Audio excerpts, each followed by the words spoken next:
Guys કેમ છો બધા? ઓકે, તમે બધા મજા જશો. તો જો આપણે માફીના ઘરે જઈને આવી ગયા છીએ. તો જો આપણે સાંજને રસોઈને ટાણું થઈ ગયું છે. તો મારી મમ્મી બનાવે છે શું કહેવાય, ચા ને ભાખરી. આપણે જો કપડાં બપડા બધું ચેન્જ કરી લીધું છે. જો અહીંયા આમને અત્યારે સૂકવી દીધા છે, કેમ કે કાલ સીધા બોળે પછી નાખવાના જ રહે એટલા માટે.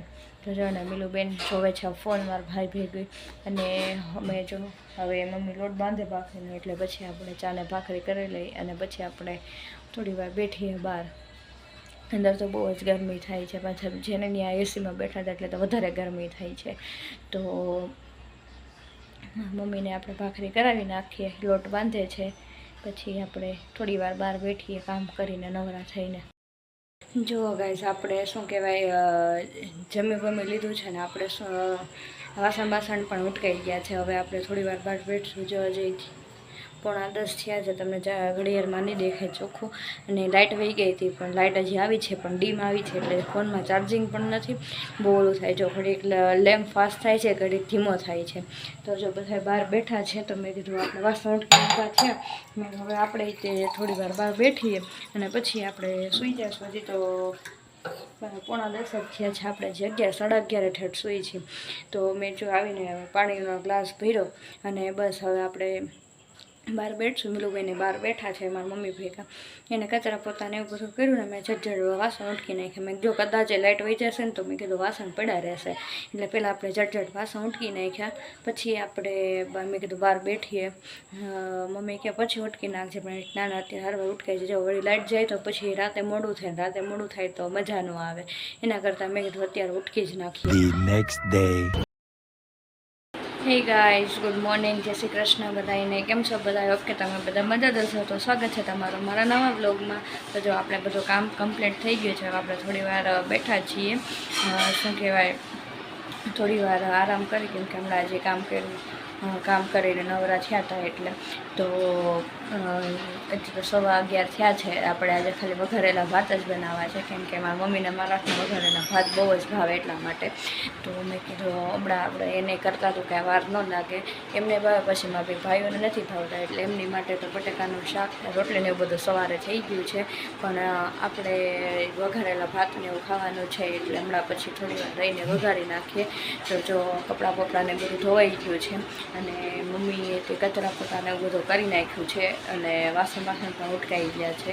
અને જો બહાર જે પોતાની ડોલોની બધું હોય બધું ધોઈને રાખે છે. પછી થોડી વાર બેઠશે ને પછી આપણે જે વઘારેલા ભાતને બધું કરવાનું છે એ કરાવશું. જો મિલુબેન શું કહેવાય, ટીવી જોવે છે, અને આપણે ત્યાં બેઠા હતા. મારો ભાઈ નાનો ગયો છે રમવા અને મોટો ગયો છે નોકરીમાં. તો બસ હવે આપણે થોડી વાર આરામ કરીને પછી ભાતનું બધે ડુંગળી બટેટાને બધું સુધારી નાખીને પછી જમી લઈએ. આપણે છે ને એક ડ્રેસ સીવવાનો છે, તો આપણે બાજુવાળા છે ને એક ડ્રેસ સીવે છે. તો મેં કીધું આપણે પહેલાં કાઢીને એને દઈ આવી, કેમ કે એમની એમના બેનને ભાણીઓને બધા આવ્યા છે. તો શું કહેવાય, હવે થોડોક ટાઈમ હોય ત્યારે સીવી દે, એટલે આપણે જ્યારે જાય તે પહેલાં આપણને સીવી દે.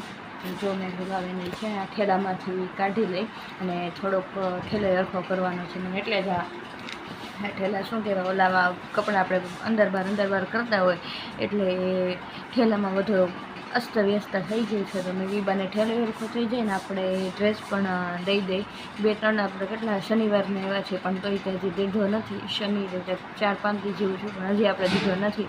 તો મેં કીધું લાવો પહેલાં આપણે ડ્રેસ સીવવા દઈએ, પછી આપણે બધું કામ કરશું, ત્યાં ઠેલો બેલો બધું હરખું કરી નાખીએ. જો ગાઈસ, આપણે આ ટાઈપનો ડ્રેસ છે બાટિકનો, એ આપણે જ્યારે પહેલાં લગ્નમાં મારા ભાઈના હતા ત્યારે આપણે પેરામણીમાં આવ્યો હતો. તો આપણે હવે એને છે ને સીવડાવવા દઈ આવી બાજુવાળા દીદીને, તો એ સીવી દે આપણને થોડાક દિવસમાં. તો આ કલર છે નેવી બ્લુ, મારો ફેવરેટ કલર છે, મારે એ જ કલર આવ્યો. તો બસ હવે આને આપણે સીવડાવવા દઈ જાય. મને નેવી બ્લુ કલર ટોટલી બધી વસ્તુ, આપણે હમણાં ફ્રીજ લીધું, પછી શું કહેવાય ગાડી લીધી, આપણે બધી એ જ કલરની લીધી. મને નેવી બ્લુ કલર બહુ જ ગમે છે. આપણે બ્લેક ને વ્હાઇટ ને ગમે, પણ એનાથી વધારે નેવી બ્લુ કલર આપણને બહુ જ ગમે છે. અને આપણે એ જ ડ્રેસ, એ જ કલરનો ડ્રેસ છે. તો મેં તો આપણે પહેલાં હવે છે દીદીને સીવડાવવા દઈ. ઓલું ટી શર્ટ જે છે ને એ ગળેથી બહુ ઓલ ખાતું મને નહોતું ગમતું ને કેમ કે અહીંયા બટન હતા ને એટલે મેં જઈ ટી શર્ટ બદલાઈ નાખ્યું. આપણે આવડો ટી શર્ટ પહેરી લીધું છે. આપણે જો રસોડામાં રોટલી બનાવી છે, ભાત થઈ ગયા છે. મેં કીધું એમાં આપણે વઘારેલા ભાત કરવા હતા તો ભાત થઈ ગયા છે. મારી મમ્મીની બહારથી કપડાં લે છે અને મારા ભાઈની બે જો આ કપડાં લઈને આવ્યો લઈ આવ્યો કપડાં. તો જો આપણે રોટલી માંડી દઈએ કેમ કે થઈ ગયો છે એક અને આપણે મોડું થોડુંક થઈ ગયું છે એટલા માટે હવે આપણે રોટલી ચટચટ કરી નાખીએ ને પછી જમવા બેઠી જઈએ. જો ગાઈસ આપણે રોટલી થઈ ગઈ છે. રોટલીને મેં કીધું મિલુબેન અહીંયા રમે છે. તને આખો રીતે નામાં શું રમે છે મળે છે એમાંથી શું મળે છે તને? શું રમવાનું? પૈસા મળે તો દે થોડા, લાવ તો થોડા. બસ હવે જો તારી પાસે 1:22 થઈ ગઈ છે. 7 થી 8 મિનિટની વાર છે હવે. જોઈ લે મેં 1:30 વાગ્યાનું કીધું હતું, 1:30 વાગે મૂકી દેવાનું. ગાઈઝ આપણે એને ઓલું કર્યું હતું કે ટાઈમે 1 થી 1.5 અડધી કલાક રમવાની છે. જોઈએ આ ગેમ રમે છે.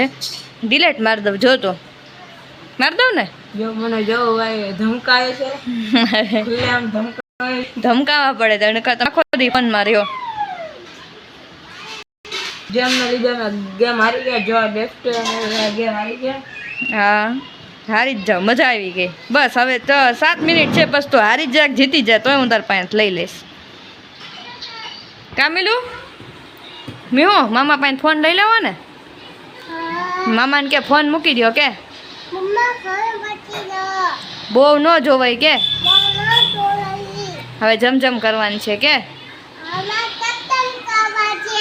નાનીને કહી દઈશ કે ને કર નાનીને બોલાય આવજે. નાનીને કે હર્ષમામાં ફોન નથી મૂકતો કે જોઈ નાનીને બોલાવા ગઈ. હવે હાલો પછી 1:23 થઈ ગઈ છે ભાઈ. કે મૂકી દે કેમ હું એને નકર બાબા ને લઈ જાઓ કે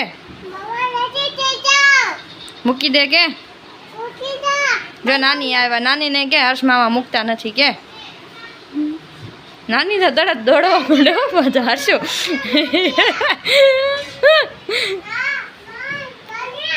કેટલા ગયા એમાં શું હોય એમાં દેખા આમ આમ કરતો થોડો